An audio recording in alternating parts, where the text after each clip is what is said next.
আজকে আমি অর্থের সময়মূল অধ্যায় থেকে যে প্রশ্নটি সমাধান করব তা ঢাকা বোর্ড 2023 এইচএসসি পরীক্ষায় এসেছিল। আপনাদেরকে বরাবরের মতো আজকেও বলি, এই অধ্যায়ের অঙ্ক করতে হলে আপনাদের প্রথম কাজ হচ্ছে প্রত্যেকটি সূত্র ভালো মতো মনে রাখা। যখন সূত্রগুলো আপনার মনে থাকবে, অঙ্কটি করতে আপনার অনেকটাই সহজ হয়ে যাবে। দেন যখন প্রশ্নটি আপনি সমাধান করবেন, তখন প্রথমেই গ এবং ঘ প্রশ্ন দুটি পড়ে নেবেন। গ এবং ঘ প্রশ্ন দুটি পড়লে আপনার অঙ্কে কি করতে বলছে এটা অনেকটাই সহজ হয়ে যাবে। আসুন দেখি আমাদের গ এবং ঘ কি বলে। জনাব সুলাইমান ৮ বছর পরে কত টাকা পাবেন? দেখেন, জনাব সুলাইমান ৮ বছর পরে কত টাকা পাবেন? ৮ বছর পরে, তার মানে ভবিষ্যৎ। এখন ভবিষ্যতের কথা যেহেতু বলছে, তার মানে কি আমার এককালীন অঙ্কে ভবিষ্যৎ মূল্যের সূত্রটি হবে, অথবা কিস্তি মানে অ্যানুইটির অঙ্কের ভবিষ্যৎ মূল্যের সূত্রটি হবে। এই দুটো সূত্রের যে কোনো একটা। এখন উদ্দীপক আমাদেরকে যা বলবে আমরা তাই করব। ঘ নম্বরে কি বলে? ৮ বছর পরে কে বেশি টাকা পাবেন? নিশ্চয়ই ২ জন বা ৩ জন আছে, এই ২ জন বা ৩ জনের মধ্যে কে বেশি টাকা পাবেন। দেখেন, এখানেও কিন্তু বলছে ৮ বছর পরে, তার মানে এখানেও আপনাকে ভবিষ্যৎ মূল্য ইঙ্গিত করছে। তাহলে এখানেও ভবিষ্যৎ মূল্যের এককালীন অঙ্কের সূত্রটি অথবা কিস্তির অঙ্কের সূত্র। উদ্দীপক আমাদেরকে যা বলবে আমরা তাই করব। আমাদের কাজ হচ্ছে প্রত্যেকটি সূত্র ভালো করে মনে রাখা। আসুন দেখি উদ্দীপক কি বলে। জনাব সুলাইমান প্রতি মাসের শুরুতে বলছে, দেখেন প্রথমে একটু চিন্তা করে যাই। প্রতি মাস বলছে, তার মানে ১ বছরে ১২ বার আমার সূত্রে এম আসবে। আবার বলছে শুরুতে, তার মানে 1 প্লাস আই দ্বারা গুণ হবে।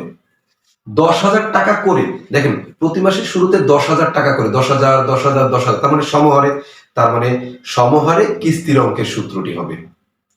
আচ্ছা, বিনিয়োগ সমৃদ্ধি ব্যাংকে ৮ বছরের জন্য অর্থ বিনিয়োগ করেন। আচ্ছা, আমরা এটা তো বুঝতে পারলাম। এখন দেখি পরের অংশ কি বলে। পক্ষান্তরে তার সহকর্মী জনাব সাব্বির 10% সুদে স্বপ্ন ব্যাংকে ১০ লক্ষ টাকা ৮ বছরের জন্য জমা রাখেন। তাহলে ১০ লক্ষ টাকা ৮ বছরের জন্য জমা রাখছে। তাহলে ৮ বছরের জন্য আমরা তো উদ্দীপকে মানে গ এবং ঘতে পড়ে দেখছি যে আমাদেরকে ভবিষ্যৎ মূল্য নিয়ে চিন্তা করতে হবে। আবারও দেখি, ১০ লক্ষ টাকা ৮ বছরের জন্য জমা রাখছে। তাহলে ৮ বছরের মধ্যে সে কয়বার রাখছে? একবার। তার মানে এককালীন অঙ্কের ভবিষ্যৎ মূল্য সূত্রটি হবে, প্রথমে হবে কিস্তির অঙ্কের ভবিষ্যৎ মূল্য সূত্র। এখন আমরা বুঝতে পারছি। তাহলে আমাদের প্রথম কাজ দেখেন, প্রথমেই হলো কি সূত্রগুলো ভালো করে মনে রাখা। যখন সূত্রগুলো মনে থাকবে, আপনি প্রশ্ন পড়ে দেখবেন, বুঝতে পারবেন, জাস্ট তখন অঙ্কগুলো করা শুরু করেন। এখন আমরা অঙ্কটি শুরু করি। গ নাম্বার। এখন আমি সংক্ষেপে লিখছি, কিন্তু আপনারা লিখবেন। জনাব সুলাইমান সাহেবের জমাকৃত অর্থের ভবিষ্যৎ মূল্য নির্ণয় করা হলো। ফিউচার ভ্যালু অফ অ্যানুইটি সমান সমান এ গুণ ফিউচার মানে পরে, তাহলে আমরা লিখি 1 plus I power of n minus 1 ভাগ আই। এইটা হলো আমার মেইন সূত্র। এখন যেহেতু আমার প্রতি মাসের কথা বলছে, তার মানে আমার সূত্রে এম আছে, তাহলে আই কে এম দ্বারা ভাগ, এন কে এম দ্বারা গুণ, আই কে এম দ্বারা ভাগ। এখন প্রতি মাসের শুরুতে বলেছিল, তাহলে সূত্রে কি হবে? 1 প্লাস আই দ্বারা গুণ, এই যে আই আছে তাহলে এম দ্বারা ভাগ। এখন আমরা মানগুলো এই পাশে একটু লিখে নিই। এখানে এ মানে অ্যানুইটি কিস্তির পরিমাণ হলো ১০,০০০ টাকা করে। আবারও বলছি ১০,০০০ টাকা ১০,০০০ টাকা, তাই সমহারে, তাই হবে কি সমহারে সূত্রটি ব্যবহার করব আমরা। আয়ের মান হচ্ছে 12% বা 0.12, এন এর মান হচ্ছে ৮ বছর, এম প্রতি মাসে বলেছিল তাই হবে 12। বের করতে হবে ফিউচার ভ্যালু অফ অ্যানুইটি। এখন আমরা মানগুলো লিখব। তাহলে যে এখানে ১০,০০০ টাকা লিখলাম গুণ 1 প্লাস 0.12 আই এর মান, এম এর মান 12, এখানে নাম্বার অফ ইয়ার 8 গুণ এম এর মান 12 ভাগ 0.12, এম এর মান 12 দ্বারা ভাগ করলাম আবার আই কে, এখানে লিখি 1 যোগ আই এর মান 0.12 ভাগ 12। এখন আমরা ক্যালকুলেশন করব। ১০,০০০ গুণন, আপনারা এই অংশের কাজটা করবেন একবার, এই অংশের কাজটা করবেন, দেন শেষে আবার গুণ করে দিবেন। এখন প্রথমে আমরা আই কে মানে 0.12 কে এম এর মান 12 দ্বারা ভাগ দিলাম। এখন এই যে অংশটা, এই অংশটা আমার দেখেন এখানে আছে, এখানে আছে, এখানেও আছে, তাই আমরা একবারে লিখে দিব এই অংশটা। নিচে লিখি আমি 0.01। এখন এর সাথে কি হবে? আমার এটা যোগ হবে। এখানে গুণ করে আমি লিখে দেই 1 যোগ 0.01, আমি মানটা বসাই দিলাম আর কি সহজ হওয়ার জন্য। এখন এর সাথে আপনি কি করবেন? 1 যোগ করবেন, তাহলে যোগ 1। এই মানটার সাথে হলো 8 12 96, অর্থাৎ এই পাওয়ার করবো 8 গুণন 12, তাহলে একবারে পাওয়ার করে দেই 8 12 96। এই যে মানটা বের হয়েছে, সেইখান থেকে আমার হলো সরি এখানে -1 আছে, তাহলে -1, তাহলে -1 এইটা দিলে যে মানটা হবে সেই মানটা আমরা এখানে লিখব 1.59272926 এটা লিখলাম। এখন এই মানটা তো আপনার ক্যালকুলেটর আছে, তাকে আপনি 0.01 দ্বারা ভাগ দিবেন। তাহলে লিখি এখন 10,000 গুণ এই অংশটাকে ভাগ দেন, ভাগ 0.01। এই যে মানটা বের হয়েছে সেই মানটা এখানে লিখে ফেলেন 159.9272926। আমরা সম্পূর্ণ অংশটি লিখলাম গুণ 1.01। এখন তিনটা অংশ আমরা একবারেই গুণ দিয়ে দেব, গুণ 10,000 গুণ 1.01। এখন যে মানটা হলো সেই মানটা লিখে হলো 16,15,265 টাকা, 16,15,265 টাকা 0.655।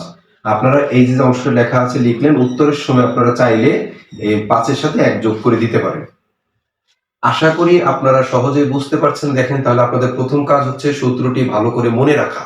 সূত্র মনে থাকলে প্রশ্ন পড়ে আপনি বুঝতে পারবেন। এখন গ নাম্বার প্রশ্নের উত্তরটি লেখার পরে আপনারা এখন ঘ নাম্বার প্রশ্নটি করবেন। আসলে আমরা ঘ নাম্বার প্রশ্নটি করি। আশা করি গ নাম্বার প্রশ্নটি আপনারা সবাই বুঝতে পারছেন।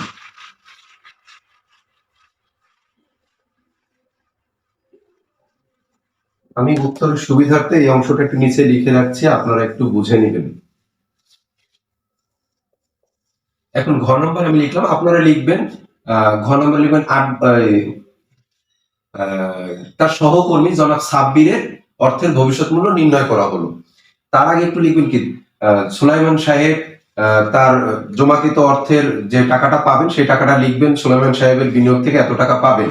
এখন জনাব সাব্বিরের অর্থের ভবিষ্যৎ মূল্য নির্ণয় করা হলো, এটুকু একটু লিখে নেবেন। আচ্ছা, আমরা তো সূত্র পড়ে দেখেছিলাম যে আমাদের এককালীন অঙ্কে ভবিষ্যৎ মূল্য সূত্রটি হবে, তাহলে FB = PV × 1 + I power of n। এখানে মানটি একটু লিখে নেন। এখানে হলো PV = 10 লক্ষ টাকা, I এর মান হচ্ছে 10% বা 0.10, n এর মান হচ্ছে 8 বছর। আর কোনো অংশ নাই, আমার সূত্রের কিছু নেই, একদম স্বাভাবিক যে সূত্রটি সেই সূত্রটি হবে। এখানে লিখে ফেলেন 10 লক্ষ টাকা × 1 + I এর মান 1, 0.1 পাওয়ার 8। জিরো দেওয়ার দরকার হয় না, আপনারা আশা করি এগুলো জানেন। আমরা এখন গুণ করে ফেলি, আরেকটা লাইন লিখি গুণ 1.1, এর পাওয়ার হলো আমার 8, মানটি হলো 2.143588881 গুণ 10 লক্ষ টাকা, গুণ 10 লক্ষ টাকা হচ্ছে আমার 21,43,588 টাকা, 21,43,588 টাকা 81 পয়সা। এটা লিখলেন। উত্তর লেখার সময় আপনারা এখানে 89 টাকা দিয়ে দেবেন, মানে 1 টাকা যোগ করে দেবেন যেহেতু 5-এর বেশি আছে।